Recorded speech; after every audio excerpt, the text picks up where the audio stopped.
E a IA, será que aumenta a produtividade dos desenvolvedores? Vamos ver o que falou um estudo aí do MIT de maio de 2026.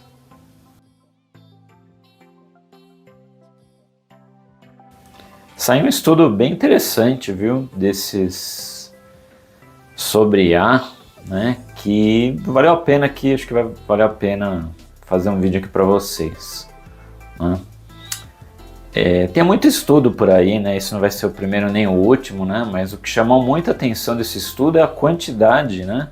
O espaço amostral, né? Que ele usou para tirar suas conclusões, né? Para fazer as análises e tirar as conclusões, né? Porque normalmente você vê aí o estudo, coloca 100, às vezes um estudo grande, esses acadêmicos, né? 1.000 pessoas, né, 2.000, né, é muita coisa, né, porque dá muito trabalho, né, de você coletar as informações e tal. E esse estudo aí, ele foi feito principalmente em cima do GitHub, né, e ele colheu dados de 100.000 desenvolvedores, né, então se você parar para pensar, né, é muita coisa, né, 100.000 projetos, né, 100.000 desenvolvedores, né. Aí você imagina que cada desenvolvedor vai ter um monte de projeto, um monte de commit, né? Um jeito de você analisar tudo isso aí, né, dá bastante trabalho, né? Então eu vou comentar aqui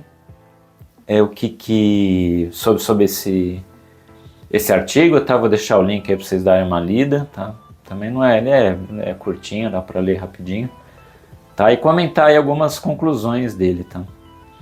Bom, ele foi feito, então, assim, como é que foi pensado, né? Então, assim, a ideia do projeto, né, ele queria analisar o impacto dessas ferramentas de IA nas entregas, né, da adoção de IA, né? Então, o que ele fez? Ele ele utilizou basicamente esses dados de repositórios públicos, né, do GitHub. Ele usou também, isso é uma parte ali que não é muito clara ali no estudo, uma parte de telemetria da Microsoft, uma parte do estudo, mas assim, a maioria, pelo que eu entendi, foi feito do GitHub nos repositórios públicos, né? E aí, o que ele fez? Então ele analisou desses 100.000 desenvolvedores, né? Ele analisou código em 2022, né? Então antes da IA, né? Uma era aí pós-pandemia, né? Então, e que ainda não tinha IA, e de agora, né? Então de 2026, né? Então, e aí ele simplesmente fez uma comparação, né?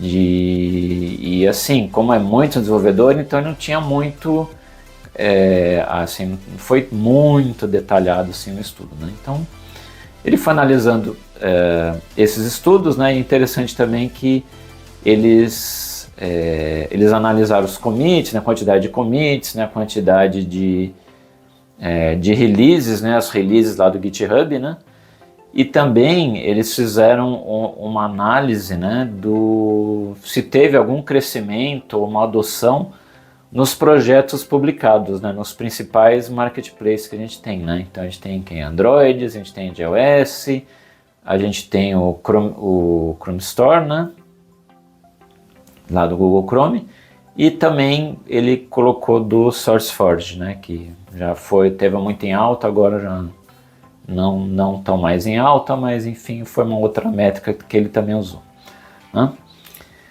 E aí, enfim, aí que mais que interessante que ele fez? Aí ele dividiu, né, a parte de A em 3 partes, né? Então, primeiro ele viu como que foi o crescimento. Só se vocês acompanharam aí o uso de IA, né, vocês vão notar que a gente passou exatamente por essas 3 etapas, né? A primeira etapa foram as ferramentas de autocomplete, né? Então a gente estava lá codificando, aí a ferramenta ela sugeria ali um código, um trecho de código, enfim. Foi essa a primeira parte, né? Aí a segunda parte foi quando a gente usava lá os chats para ajudar a gente no trabalho, ou os agentes também, né, que eles liam lá o código, né, e sugeriam mudanças, né, sugeriam pull requests. Essa seria a segunda fase, né. E a terceira fase é quando a gente passa tudo para o agente fazer, né? Então a gente vai lá e ele que cria, comita, né? Você dá mais liberdade para o agente, né? E aí, qual foi a conclusão? Deixa eu pegar aqui os números. Bom, então assim, de autocomplete aumentou 40%, né? Foram os ganhos observados, né? Aí com agentes síncronos, né? Essa segunda parte, aí aumentou 140%, né? E a última fase dos tais agentes assíncronos, né? E aí que seria o agente lá, ele que toma a decisão e ele que faz as coisas, aumentou 180%. Né? E aí com isso aumentou muita geração, né, em termos estatísticos de linhas de código e de commits, né? Mas assim, o que foi observado, né? Que apesar de ter aumentado muito essa geração de códigos, né, aí quando eles viam, por exemplo, a quantidade de pull requests, aí aumentou, mas não aumentou tanto como proporcionalmente aos commits, né? Então aumentou muito commit, mas já pull request já não aumentou tanto. E aí para release, aí já aumentou menos ainda, né? Então, quer dizer, esse ganho ele foi diminuindo conforme essa cadeia foi aumentando, né? Então, assim, basicamente, né, agora finalizando aí, a conclusão geral eu vou ver se eu acho até a frase que ele usou. Cadê? Tá aqui, ó, eu vou ler aqui a frase traduzida, né? Mas é a frase exatamente como tá no artigo, tá? Tá assim, ó, os grandes ganhos de produtividade da IA em tarefas específicas traduziram-se apenas parcialmente, tá? Até agora, em software efetivamente entregue e utilizado. Né? Ou seja, quer dizer, gerou muito código, mas código entregue mesmo funcionando não teve, né? E teve também uma análise bem interessante, né, que ele fez nessas que eu comentei dessas histórias, né, que, por exemplo, na Apple Store teve um boom assim de aplicações assim gigante, né? Então muitas aplicações com a ajuda da IA foram lançadas lá no Marketplace. Mas, por outro lado, já a adoção delas já não cresceu na mesma proporção, na verdade não cresceu quase nada, né? Então quer dizer que, mesmo tendo muito mais aplicativos, não quer dizer que as pessoas passaram a usar mais também aplicativo, né? Então essa adoção não cresceu assim, nem de longe nessa proporção, né? Então, quer dizer, então outra frase que ele colocou lá, né, que não mostra que o aumento equivalente na entrega, não prova, na verdade, que o aumento foi equivalente na entrega de valor ao negócio, né?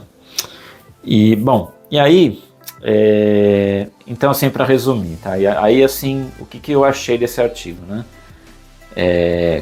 Vamos lá, os lados positivos que eu achei interessante, né? Foi um artigo científico, né? Então, e do MIT, né? Que é uma entidade aí que talvez uma das melhores aí faculdades de tecnologia do mundo, né?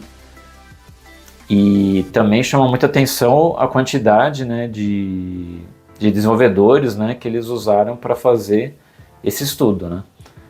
Agora, se você for mais criterioso, né, você percebe que assim foi uma análise muito em cima assim só no GitHub, né? Tudo bem, ele é um dos maiores aí repositórios que a gente tem, né, públicos no mundo, muito código-fonte, mas ele não é o único, né? E muitas coisas que a gente usa hoje, os códigos são privados, né? Então que saiu fora dessa análise aí, né? E também, assim, como tinha muito desenvolvedor, então eles adotaram alguns critérios que, assim, eles assumiram que se a pessoa estava inscrita lá, por exemplo, no Copilot, então ela já era usuário.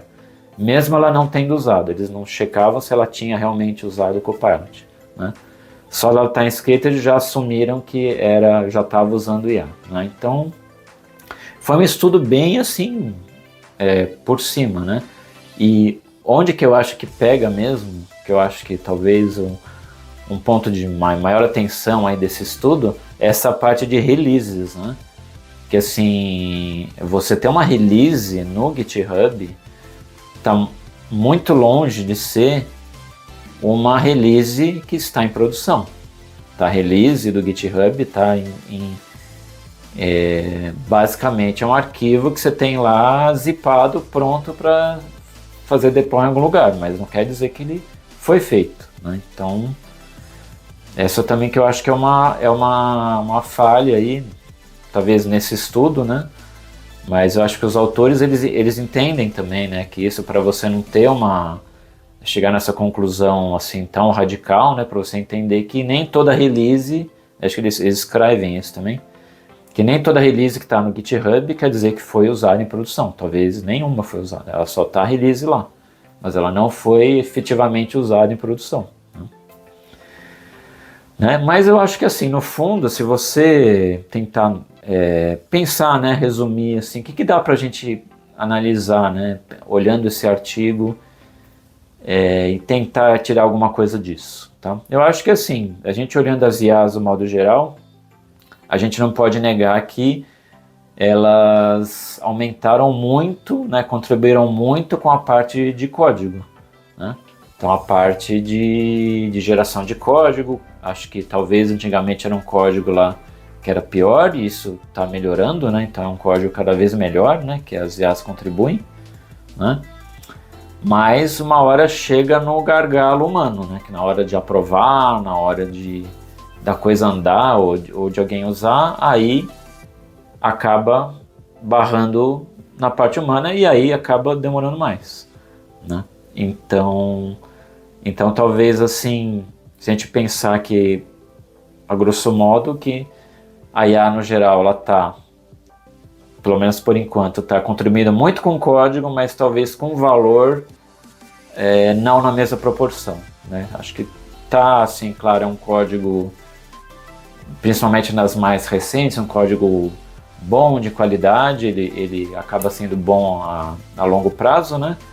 Mas essa parte do valor, pelo menos por enquanto, ainda não é na mesma proporção, né? Então, assim, ela entrega muito código hoje, mas o valor mesmo que tem do software, ela não entrega ainda na mesma proporção, né? Tá? Então é isso que eu queria mostrar para vocês. Tá? Bom, meu nome é Fernando Boalhos, Dev Multitask, esqueci de falar, estou falando agora. Então, se estiver interessado aí, tem aqui bastante conteúdo de Java, Spring Boot, eu falo também de carreira, dá uma olhada nas playlists. Tá? É isso aí, um abraço, até a próxima.